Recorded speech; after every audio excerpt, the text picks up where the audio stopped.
No, no, no, no, no. Tigers. Fight. Mike, it's not even a top 1,000 moment all time. Okay, Tommy, shut the hell up, man. Mike! Oh, of course I'm gonna go with the right answer. It's Ryan Eads of the Baltimore Orioles. He's only wore the number 80 for 8 games. He's only one of 2 players. You know what? No, I'm not going to take this. Welcome back to Go Chat. We are back joining you on a beautiful Saturday to talk some football. It's episode 119. I'm here with Mike and Connor. Thank you guys for coming on. Unfortunately, we still can't get Tommy. He's really busy at Ithaca, but he's doing a lot of great work. Incredibly proud of what he's doing. We're plowing through Go to the State. We did New Jersey last week. Me and Mike did it. Now we got New York. Now, in New York, you go to multiple different areas. You go baseball, Mets and Yankees. I know those are two very prominent teams on this podcast. You go Sabres, Buffalo, Bills over in Western New York, or you could stay in the big city and go with the Rangers or the Islanders or the Knicks or the Nets. A lot of different teams to pick from, and I'm really wondering where you guys are going to pick. Mike, I'm going to start with you. I have a feeling I know where you're going to go, but you never know what Mike's going to do. Yeah, this is a great question. There are some great athletes in New York across the board, pretty much in all 4 sports. You know, there's an opportunity to pick someone, but of course, I have to go with Jacob deGrom from the New York Mets. He's been a part of the major league team since 2014, and since then, he's been absolutely dominant. Under a 3 ERA for his whole career. He has a 2.5 ERA for his whole career. 2-time Cy Young winner, 4-time All-Star, ERA title winner. And really, if he didn't get hurt last year, he probably could have had a top 3 pitcher season of all time. Unfortunately, he did get hurt, and that didn't come into fruition. But he just keeps getting better year after year after year somehow. And he has just made such a lasting impact on that Mets organization. And he's, obviously Steve Cohen is a big reason, but he's another big reason why a lot of free agents came to the New York Mets this offseason before the lockout. Jacob deGrom, the best pitcher in baseball. It's got to be the GOAT of the state of New York for me. All right, Connor, you're up to bat. Yeah, I'm going to go with basketball, and I'm going to go over to Brooklyn, and I'm going to go with probably the best player in the NBA currently, and that's Kevin Durant. 11-time All-Star, 4-time scoring champ, 2 NBA titles, 9-time All-NBA. He was 2007, 2008 All-Rookie, Rookie of the Year. He's won 2 All-Star MVPs, 1 MVP, 2 Finals MVPs, and he's on the NBA 75th anniversary team. Guy's been incredible. He's done everything that you could on a basketball court. This season alone, he's averaging close to 30 points a game, 7 rebounds, 6 assists. He's done so much, and he was drafted by the Seattle Supersonics, obviously turned into the Oklahoma City Thunder, and now he's over in Brooklyn. Had a stop there in Golden State, won a few NBA championships. Now he's looking to do the same there in Brooklyn. So it's got to be Kevin Durant. Would you guys rather hear my pick or Tommy's first? Let's hear yours, because we know where Tommy's is going to be. All right, I'm gonna go. Don't get me wrong, there's a ton of great athletes. I just can't argue against Jacob deGrom. He spent his whole career in New York, which I find a big part of this. And, like Mike said, he's won 2 Cy Youngs, Rookie of the Year, 4-time All-Star. There's big names I thought about. Josh Allen, he's a great player. He's just too young, I think. One of the best quarterbacks in the league, though, right now. Kevin Durant, I thought about him. He's playing amazing. Don't get me wrong, just not too many years in the state of New York. Artemi Panarin plays fantastic for the Rangers. Maybe if Lundqvist was still playing, that would be a viable pick there. Matthew Barzal, he's not close to any of these guys, but still a great player. Am I blanking out on anyone else? No, I mean, Jack Eichel left Buffalo, thankfully, this past season. Yankees players here and there. All right, Tommy's pick. Drum roll. It's Jacob deGrom. Oh, wow. Not even kidding you. I asked him last night. I was like, who are you going for? You're going for Judge for going to New York. He said, I'm going with deGrom. And I said, I'm really proud of you. He said, thank you. I got to be honest. So shout out to Tommy. The one time He's had questionable picks, and that could have been a little biased, but we see Tommy's true colors of unbiasedness here on today's episode. Yeah, Jacob DeGrom is absolutely amazing. He's the best pitcher in the MLB. The one thing that struck him, at least the last 2 years, is injuries. He was having a career year this year. If he was able to finish this season the way that he was going, this would have been unanimous. Jacob DeGrom across the board. Jacob DeGrom, NL Cy Young. Jacob DeGrom, NL MVP. Jacob DeGrom, everything, every possible award you could give him. And the way he was going, started in 15 games and had just over a 1 ERA. But injuries kill him. Injuries kill him. Obviously towards the beginning of his career, he was able to, start 22 games, start 30 games, start 31. If he can really get back into that groove of staying healthy, being able to maintain his body and keep pitching at a 1 ERA status, he's going to go down as the greatest pitcher of all time. So, yeah, I mean, it's going to be very difficult to maintain that one. Like, that's a number that, like, really no one has hit since, like, Bob Gibson. Just the type of role he was on, and, like, before he got hurt, he had, like, some nagging injuries, and because of that, he was allowing some more runs. But he had the opportunity to come back at the end of the season last year, but the Mets said, no, we're out of playoff contention. Just rest, get ready for next season. And hopefully he can, because he's truly the most dominant pitcher in baseball. He literally throws 3 pitches, and he's making all these MLB players look like they're in Little League. So hopefully he can come back and continue his dominance.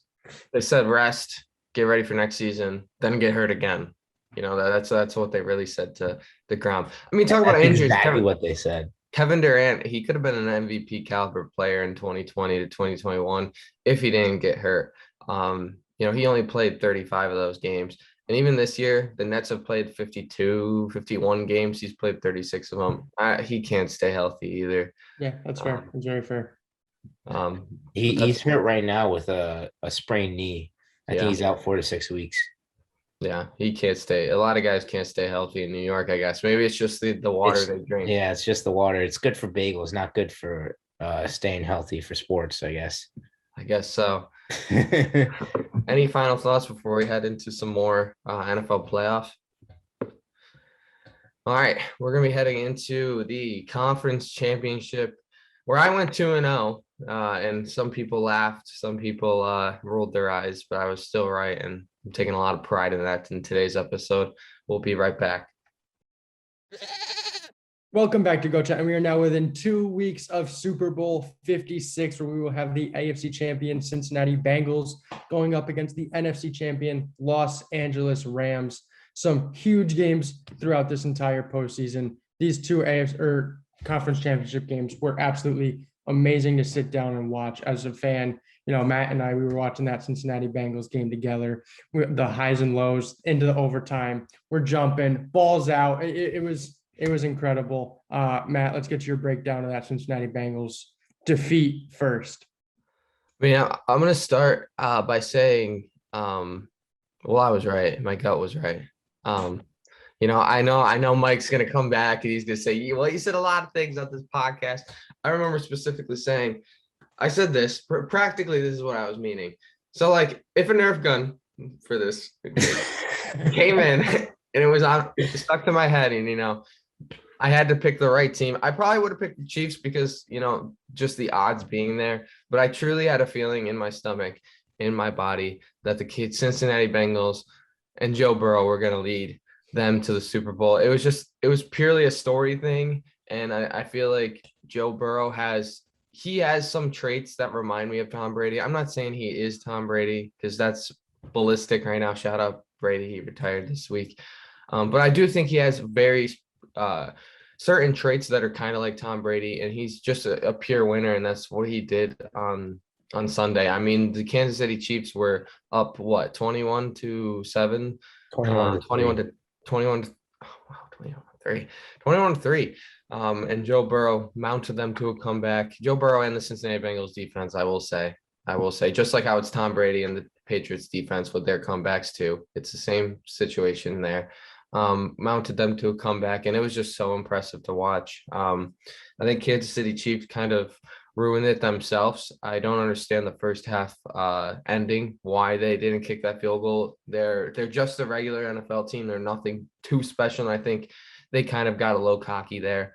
And just Patrick Mahomes didn't have a great game in the second half. He had a awful stats in the second half. I don't have it pulled up, but I just know reading it one time, and it was awful. But I do think the key to this game, the key player to this game was none other than Von Bell, who caused the interception in overtime. But Joe Burrow on third down was absolutely fantastic. He was under pressure a lot and only got sacked once. I remember one time he rolled out to the left. Frank Clark dove for him, and he just missed Joe Burrow because Joe moved his feet. I have a stat here for you guys. Joe Burrow on third down had 14 plays, 4 first down passes, and 4 first down rushes. That's a career high, and a QBR of 96. It was on ESPN, so they're doing QBR. I personally don't like QBR, but still, he was the X factor in this game, and it really showed, and that's the reason why they're moving on to the Super Bowl. And personally, I know we're not doing picks yet, but I think they're going to win the Super Bowl. Mike, obviously, you and we both picked the Kansas City Chiefs. Whether that was we just went with who was favored or we truly believed that, we can keep that to ourselves. But watching that game on Sunday, what were your thoughts? I mean, I don't know what you're talking about. I truly believe the Chiefs were going to win, even when the Bengals were coming back. Like, no way Mahomes loses this game at home. That whole Chiefs team, that offense is way too explosive, but they didn't get it done. In the second half, Mahomes tightened up. He choked. Same with that whole Chiefs team. That whole Chiefs team in the second half was just not good. Cincinnati made some phenomenal adjustments to what they were doing, and the Chiefs were too stubborn to make their own adjustments. They went from playing Cincy went from playing zone in the first half to playing man in the second half, and the Chiefs just said, listen, we are the best offense in football. Here's what we are going to do, and we are going to do it against your will. But the thing is, they didn't do it in the second half, and I don't like the last play call in the first half as well, Matt. I think you have 2 options there. Just try and throw a fade to like Travis Kelce on the outside. If it's incomplete, you probably have 1 or 2 seconds left. You kick the field goal, or you just kick the field goal, put yourself up full 2 touchdowns. So I think that's what they should have done instead of keeping the ball in bounds, which was a horrible decision by both Mahomes and Tyreek. But going back to what you said about Joe Burrow having some Tom Brady-esque qualities, he does. He really does. He has that type of leadership to where just he gets the whole team to buy in. And it seems like this year, him, and not only just him, but the whole Cincinnati Bengals team have such a profound amount of self-belief within them. And I think that stems from not only Joe Burrow, but Jamar Chase, Trey Hendrickson, even their coach, Zach Taylor. I think they proved me wrong tenfold this year. And I think they proved a lot of people wrong this year. Now, my only question is, are they going to be able to do this year after year? Because we saw Tom Brady do it year after year with Bill Belichick and that Patriots dynasty. So I'm not like fully buying into, the Burrow Brady comparison, but no doubt from just this run alone that he has some similar qualities, not necessarily most gifted, but leadership wise and just the poise and calmness under pressure, very similar. And my last point, Joe Burrow, he played a much better game this week than he did last week against Tennessee. I think he got sacked 9 times. I think almost half of them was just because he was holding onto the ball too long. And this week, he pretty much got pressured the same amount, roughly, right? But he was going through his reads a lot quicker, and he made some adjustments. So shout out to Joe Burrow. I know I've been hard on him, not only on here, but on other social media platforms. But he came out and played well this week. And the Chiefs is just absolutely horrible. You can't blow that game, especially when you get the ball first in overtime. Seems like the game should be over. But, yeah, shout out to the Bengals. Yeah, watching that game, I think the player who made the biggest adjustment going into the second half and the player who really played the best in the second half of that Cincinnati Bengals team isn't even someone who was on the offense. I think it's Eli Apple, the cornerback who was covering Tyreek Hill. Tyreek Hill had 7 catches for 78 yards in the first half. Obviously, Eli Apple made that tackle near the end zone to stop that touchdown before halftime. And Tyreek Hill didn't have another catch the entire second half. He didn't have a catch. Eli Apple shadowed him around the field. He got torched in the first half. He gave up 7 catches for 78 yards, and then he followed him around the second half and didn't give up a catch. Obviously, he dropped that interception on the second down play in overtime. But his defense picked him up. Von Bell was able to pick him up and force a turnover there on the third down play. He played really well in that second half, being able to cover one of the fastest top guys in the league. And, when Cincinnati was getting pressure and Patrick Mahomes was able to roll out and stay on his feet for him to be able to stay with someone like Tyreek Hill, for him not to get open, I thought was very impressive. As far as the offense, they looked really good. Obviously, Joe Burrow only got sacked once and was pressured, as Matt said, quite a bit. I remember that Frank Clark play when he was just able to slip away from that. This makes me really excited just for the league in general. Obviously none of the quarterbacks that have come out of college in the last 2 years or will come out in April are as good as Joe Burrow or Justin Herbert have been in the league. But if we can even see like the turnover that I expect from, Zach Lawrence, from Trey Lance once he gets a job in San Francisco, even from Mac Jones after what we've seen this year, Trevor Lawrence, if you got put with the right head coach, the youth that is developing in the NFL is so huge. And obviously we just saw our childhood retire. The last player from our childhood really is now gone in Tom Brady. If this last quarterback player, Matt, outside of Aaron Rodgers, I guess, if this youth development really comes up and takes over the NFL the way that a lot of people are expecting it to, it's going to be such a fun competitive league, something that I don't think we've ever seen in the NFL before. So I'm really excited for that. Yeah, Connor, I think you're right when you talk about the youth, because we really haven't seen this many promising young quarterbacks in the league. You just mentioned Herbert, Burrow. I could talk about Kyler Murray, Lamar Jackson, Dak Prescott, Trevor Lawrence, all those rookie guys. Of course, Hang on a second. Don't mention Trevor Lawrence in that sentence without mentioning, Mac Jones or Trey Mac Jones, Zach Wilson, Justin Fields, Trey Lance, all those guys. And maybe even some of the guys coming out of the draft this year, depending on what kind of situation they get put in. But yeah, you're right. It's very exciting about the youth. Matt, did you have something to say? He's going to come at me because I forgot about Aaron Rodgers. I just expected he's probably played his last game in Green Bay. No, you said Zach Lawrence, which I thought was hilarious. Did I? Yeah. Oh, I heard Zach Wilson. I heard it wrong too, I guess. No. I mean, I was just thinking, like, what childhood did you grow up in, Connor? Like, were you just like were you like started watching when you were like 1 year old and I just thought it was funny. Well, I even think, like Matt Ryan was still part of my childhood, I think. That's fair. Matt Stafford, maybe he was probably part of my childhood. There's still some quarterbacks, obviously the most prominent part of my childhood. Well, part of, probably not my childhood since I'm a Packers fan, but, just every other person's childhood, my age, did retire. Yeah, Tom Brady. It's insane to think about. We got to go over to the NFC game. We've broken down this AFC game quite a bit. Wait. I was just about to say I blanked out there. Sorry. I was going to say the youth is insane. I mean, even just thinking in the AFC, it's mostly AFC. But just to think about this turnaround, I'm going to praise Joe Burrow again and the Cincinnati team. Don't worry, Mike. Don't worry.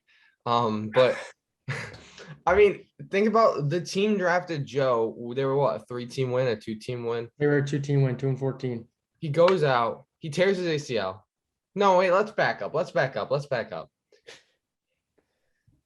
He wins the Heisman Trophy, wins the national championship, first pick to his 2-win team, tears his ACL, gets surgery. A year after that surgery is going to the Super Bowl.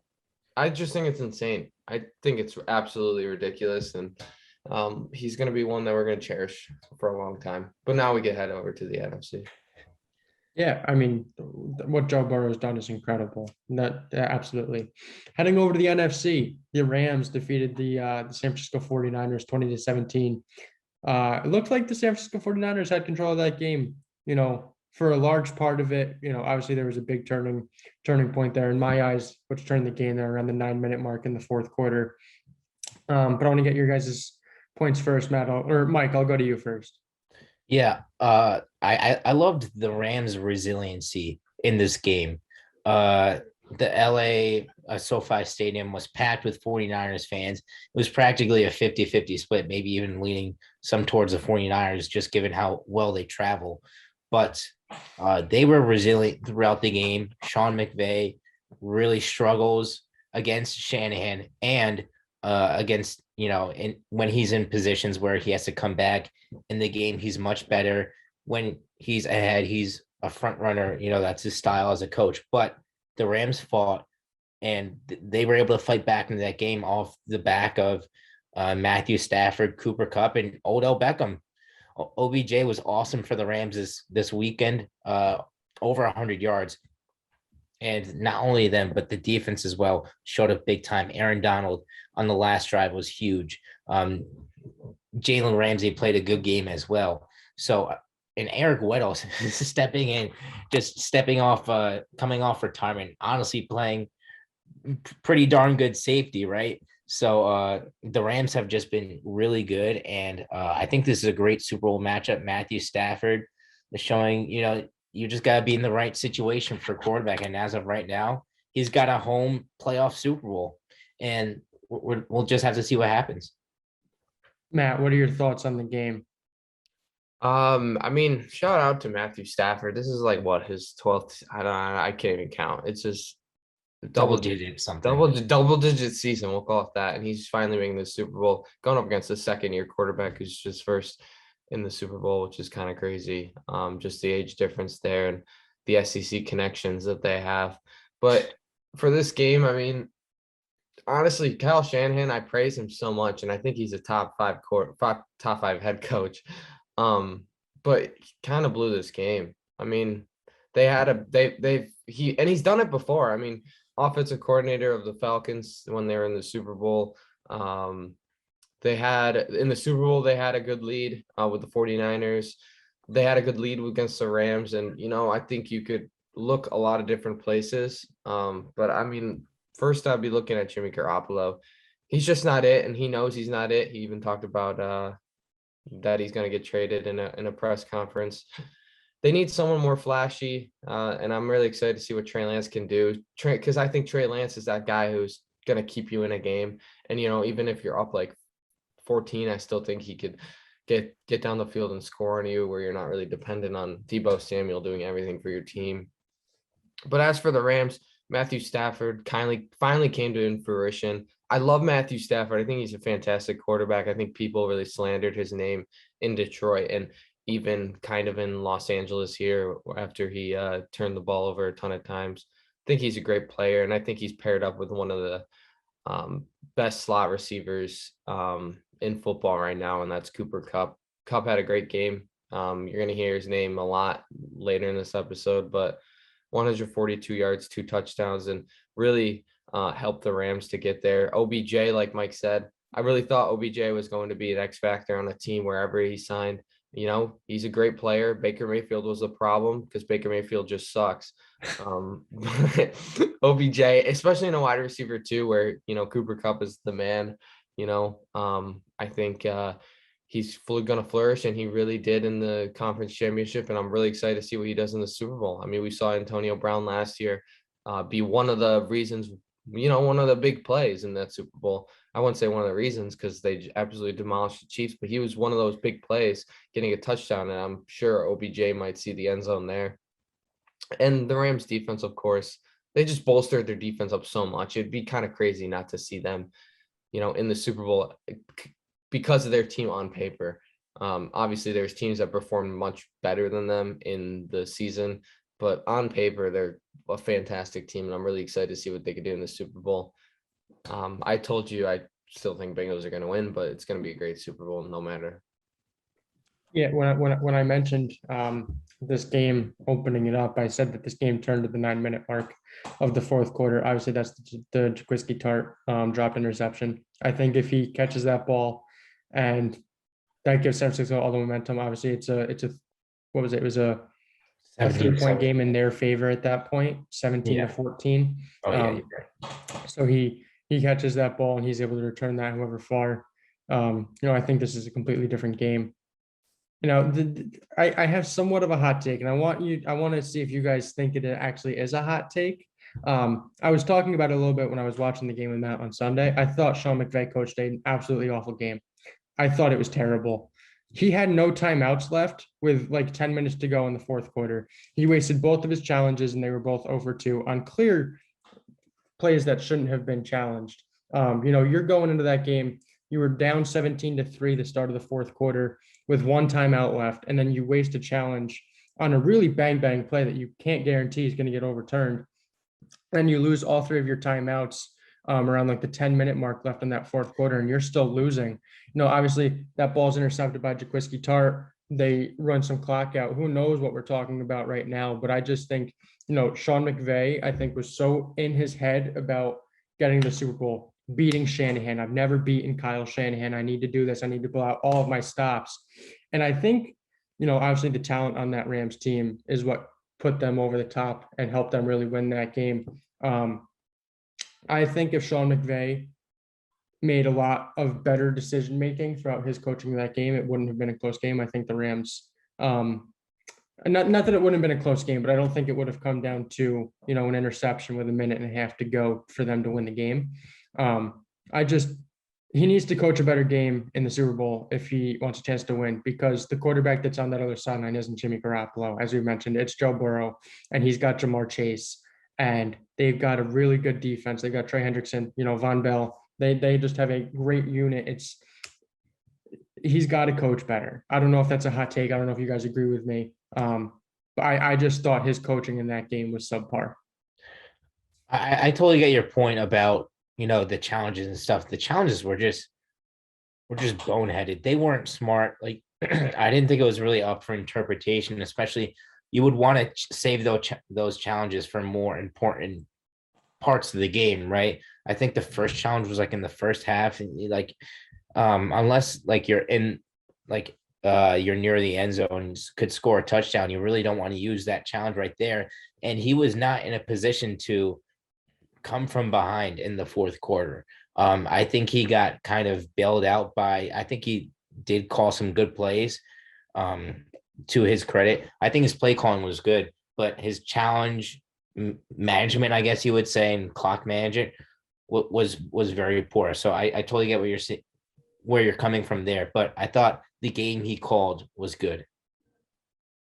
Yeah, I mean, those plays that he called were pretty crafty. He's always a creative guy, and I think the reason why obviously Cooper Kupp is a great player, and he's got great route running, but I mean, both those touchdowns were fantastic in terms of drawing a play and having a creative mindset.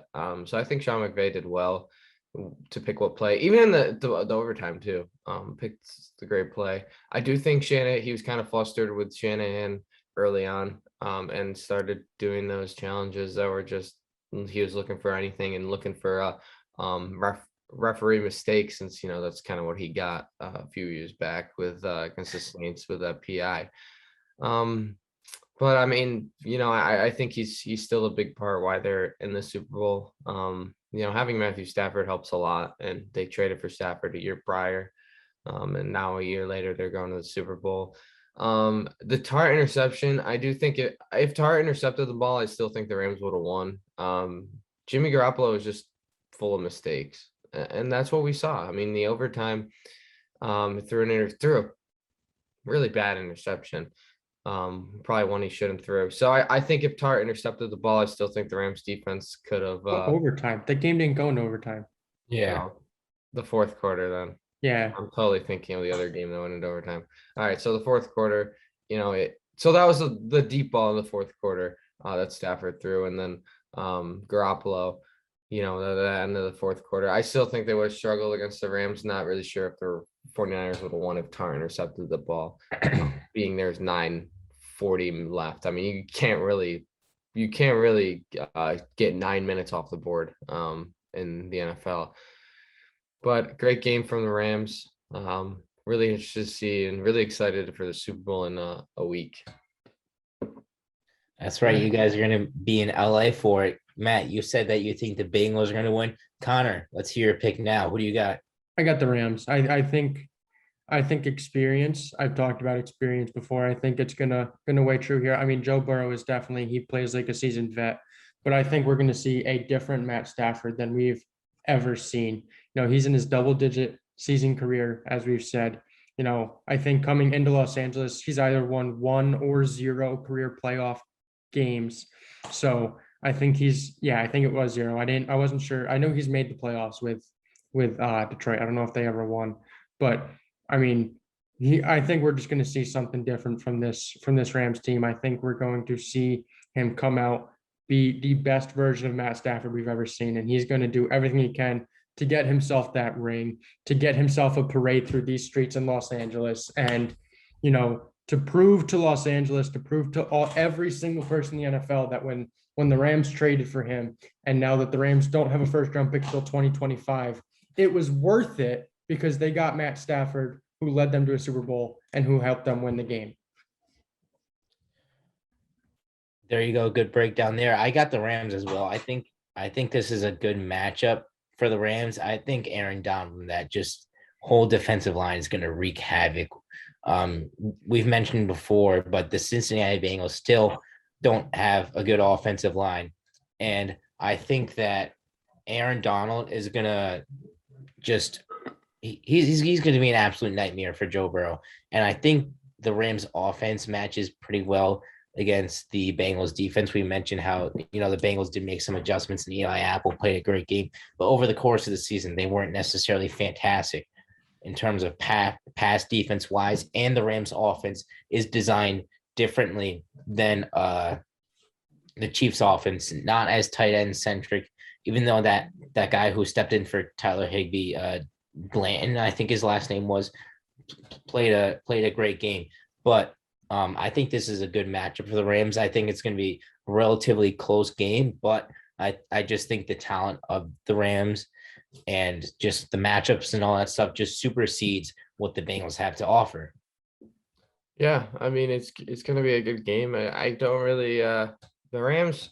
Listen, the Rams have never been consistent. I think they're just going to make too many mistakes, and I think it's something about Joe Burrow. It's something about Joe Burrow on that Bengals team that just makes me want to pick him. To be fair, it's not like the Bengals have been super consistent either. No, but they have of late.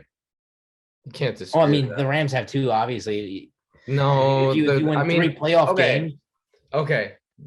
I'm talking about like as of late, like December on. The Rams did not look that great against Tampa Bay in the second half. I mean, they almost blew like a 24-point lead. Yeah.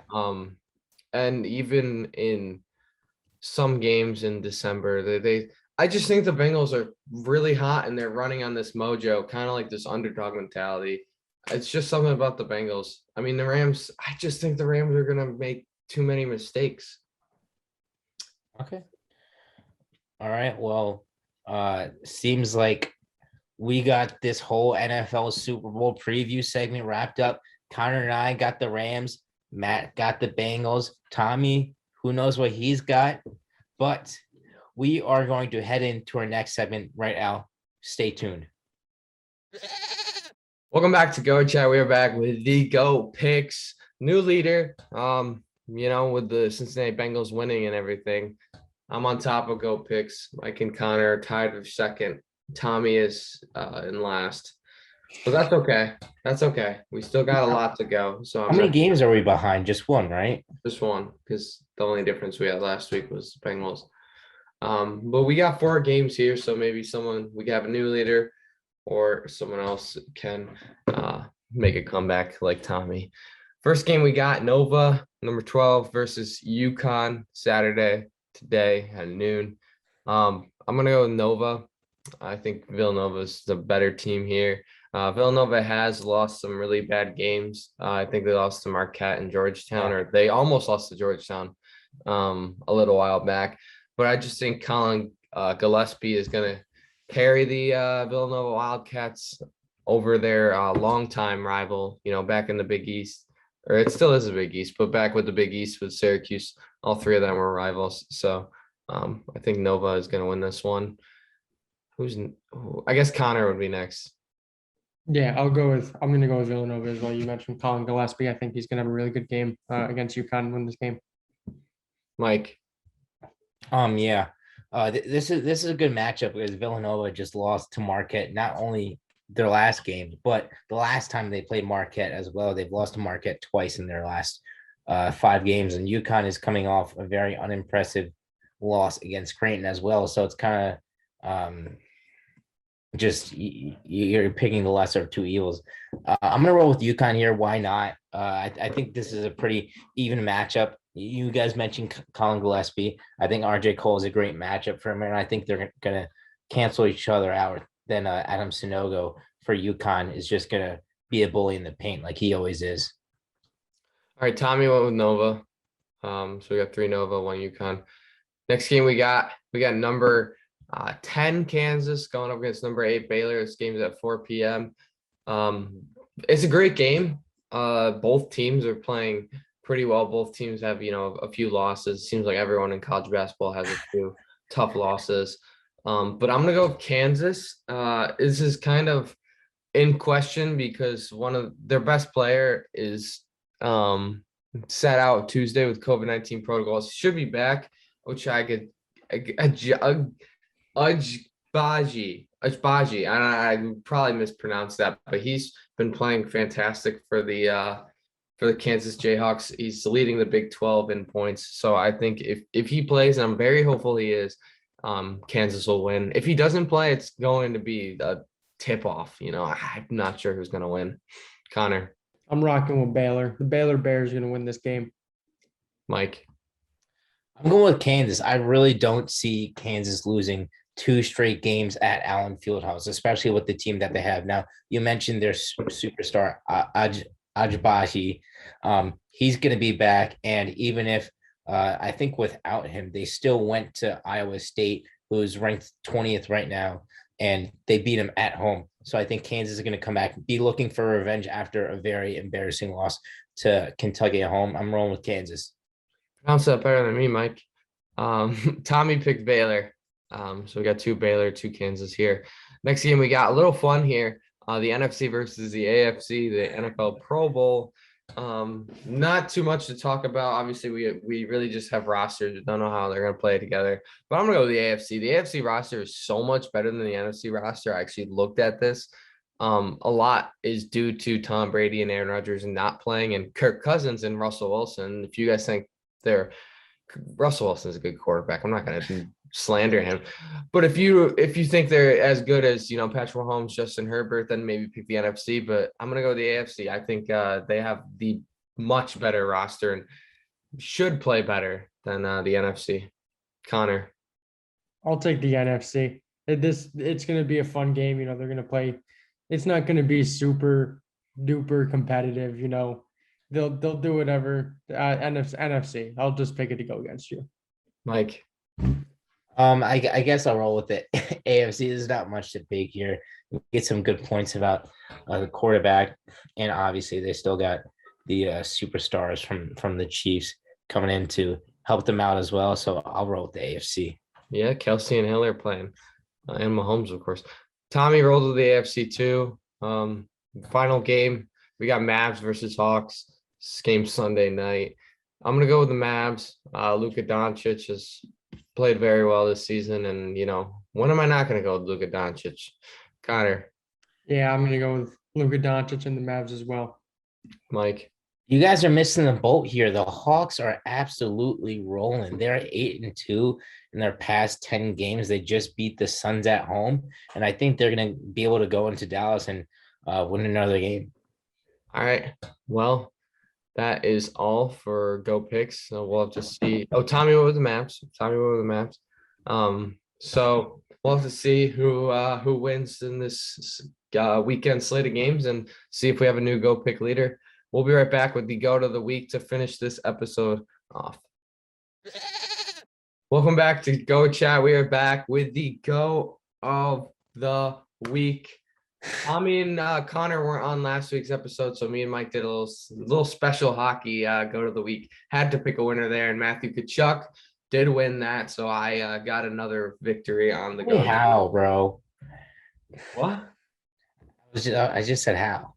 He's just better. He scored 5 points in one hockey game. Like, your guy got a milestone, which is not really go to the week. I don't want to hear it. I don't want to hear it. Whatever. Go ahead. All right, so we got a new go of the week. We got a lot of football here, of course, for that conference championship games. So I'll start us off since I won. I gotta go with my boy. Everyone's probably thinking Joe Burrow. He is my boy. Don't worry, Joe's my boy. I bought a Joe Burrow shirt. It's coming on its way. It's just for you, Mike. My mom is sending my jersey to LA. It's going to be a lot of fun. I'm in LA, so, we'll see how many bad looks I get with wearing an LSU Joe Burrow jersey. But I got to roll with my other boy, my fantasy hero of the year. Probably my drafting skills were just on par this year, and I snagged Cooper Kupp in the majority of my leagues. But he just played amazing. He played amazing, and Connor, you got lucky in the finals. Jamar Chase put up 50. If your drafting was so good, how many leagues did you win? You were just talking yesterday about how you were still so upset with two out of 7, and I came in second in 2 of them. And the 2 I came in second, the guy had Jamar Chase, which put up 50 points, which I consider lucky. Okay, back to my go to the week. We're gonna stay on task here. Cooper Kupp played amazing for the Rams. He got 14 targets, caught 11 of them, 142 yards and 2 touchdowns. Really the X factor of the game. Found the end zone twice and connected with Stafford a bunch of times, double digits. Really capping off a great year that he's had, and really excited to see what he could do in the Super Bowl. Cooper Kupp is my go to the week. We're gonna go with Mike. He's in second, so we'll go with Mike. You know what? Oh wait, Connor's in second, but we're still gonna go with Mike. Mike is not in second. I was a little surprised there. I was like, "Ooh, I got don't a know what I rebuttal, got Mike? ahead." Got a rebuttal? Yeah, I do have a rebuttal. I'm gonna pick the guy that is throwing the balls to Cooper Kupp, Matthew Stafford. You mentioned it, making his first Super Bowl in 10 plus seasons, and he's really balled out in the playoffs. He's only had 1 pick up to this point, and that was off a tipped pass in the end zone against the 49ers. But he's really been playing very, very well. Obviously, he didn't have to do much against the Cardinals in the first round. Played great against the Bucs in the second round, and he uplifted this team against the 49ers in the third round with 337 yards and 2 touchdowns. He was awesome in that game against the 49ers, and he's got to be my go of the week. Okay. Finishes off, Connor. Yeah, I'm going with Joey Burrow. Joe Burr, as Matt would like to say. It took him about I think 4 to 5 days before he actually bought that shirt. It took him a while to contemplate whether he actually wanted to buy it. Like a day, but yeah. Obviously, he had a great game. His second year going to a Super Bowl. He has a chance to be the first player in history to win the Heisman, win the national championship, and then win a Super Bowl. 250 yards, 2 touchdowns, 1 interception, which actually shouldn't have even counted if you go back and rewatch the game. The interception came on a clear offsides that was missed. It should have been a free play. Was sacked just once and had 25 rushing yards on his 5 attempts. Able to get past those sacks. Yeah, it's Joey Burrow here. I don't think it's much of a conversation. Obviously, it's Matthew Stafford. Come on, guys. It's Matt Stafford. That's all I have to say. That's all I have to say. I mean, I'll give it to him. He's got a good first name, but yeah, he wouldn't be my pick. It would be Cooper Kupp. I don't really know what to say. He's phenomenal. As much as I love Joe Burrow, The only reason Matt didn't pick Joe Burrow is because I picked him first. So let's be real. Yeah, you did almost ask for a trade, but then I said you almost did. You said no. Yes, you asked for the trade. I was saying you told me I almost typed Cooper Kupp go to the week, but I didn't want you to have Joe Burrow. That is literally a quote from you. Yeah, that's not me almost asking for a trade. That's just me saying you almost did it. You almost traded. You almost did it.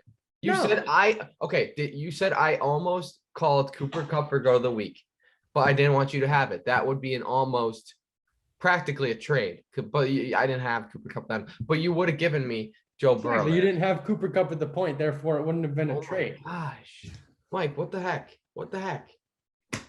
You guys are just arguing semantics here. This is the I most know, I energy we've swear, had in the Connor show goes- today. Connor goes back Over, on half over the the show. stupid Go That's all. Burrow, go to the week. You always go Lock back it on in. half the things. Thank you for joining us. This has been Goat Chat episode 119. It's always great when we get us on. Hopefully we'll get Tommy back on here soon. We'll have the 4 of us going. But until then, obviously smash that like button, follow us on all of our platforms, and we will catch you next time.